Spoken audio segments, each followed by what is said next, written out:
India is a world leader in using e-governance to improve public administration. It's absolutely clear that other countries have so much to learn from India's innovations. It's wonderful that we're here today to celebrate and to salute the district magistrates who have helped to reach new standards in public service through innovative reforms at the grassroots level. Allow me to take a few moments and reflect on the importance and potential of e-governance. E-governance literally has the potential to change the way that public administration is done.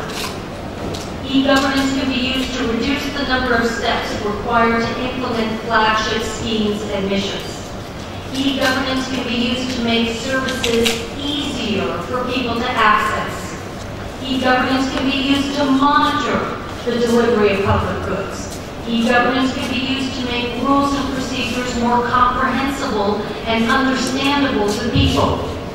E-governance can be used to spread information on entitlements and rights. In fact, the potential of e-governance to change public administration is almost limitless. But to harness the full potential of e-governance, the UN has done extensive studies which show that 3 conditions need to be in place. To harness e-governance to the new technologies, 3 conditions have to be in place.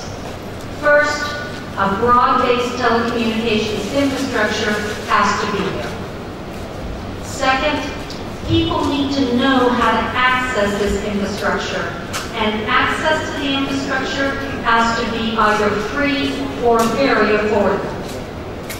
Thirdly, the content available on the infrastructure needs to be high quality, and there has to be round-the-clock capacity to service the infrastructure.